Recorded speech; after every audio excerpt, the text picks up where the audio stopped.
மனம் திரும்புதல் என்பது வெறும் கண்ணீர் விடுதல் அல்ல, கொஞ்சம் நேரத்தில் மறைந்து செல்லும் குற்ற உணர்வும் அல்ல. இது இருதயத்தின் மாறுதல், பழைய வழிகளிலிருந்து திரும்புதல், இருளிலிருந்து வெளிச்சத்திற்கு திரும்பும் வாழ்க்கை. வேதாகமத்தில் கிரேக்க மொழிபெயர்ப்பு இதை மெட்டோனோயா என்று அழைக்கிறது. இதற்கு மனமாற்றம் என்று பொருள். உள்ளான மாற்றம், வெளிவேஷம் அல்ல. பழைய பாவத்தை விட்டுவிட்டு புதிய வாழ்க்கையை தொடங்குதல். யோவான் ஸ்நானன் மனம் திரும்புதலின் கனியை கொடுங்கள் என்று கூச்சலிட்டார்.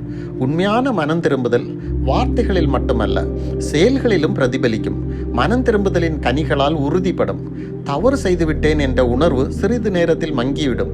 ஆனால் உண்மையான மனம் திரும்புதல் கீழ்ப்படிதலை முக்கியத்துவப்படுத்தும். மனம் உலக சிற்றின்பங்களிலிருந்தும் சுகபோகங்களிலிருந்தும் பரலோகத்தை நோக்கி திரும்பும். பாவ வாழ்க்கையிலிருந்து பரிசுத்த வாழ்க்கையை நோக்கி திரும்பும். சொந்த இஷ்டத்திலிருந்து தேவ இஷ்டத்திற்கு திரும்பும். இது வெறும் உதடுகளால் பேசுவது அல்ல, பாவம் செய்த பின் வருத்தப்படுவதும் அல்ல. இது தேவனுடனான நெருக்கமான வாழ்க்கை, மாறிய இருதயம், மாறிய மனம் மற்றும் மாறிய வாழ்க்கை முறைகளால் வெளிப்படுத்தப்படுகிறது. கர்த்தரிடத்தில் திரும்புங்கள், அவர் இன்று உங்களை அழைக்கிறார். நீங்கள் பாவத்தில் அழிந்து போவதை அவர் விரும்பவில்லை, மாறாக அவருடைய வெளிச்சத்தில் நடப்பதையே அவர் விரும்புகிறார். எனவேதான் தன்னுடன் உள்ள 99 ஆடுகளை விட்டுவிட்டு காணாமல் போன உங்களை தேடி வருகிறார். மனம் திரும்புங்கள், புதுப்பிக்கப்படுங்கள். கிறிஸ்து உங்களில் நிலைத்திருக்கட்டும். ஆமென்.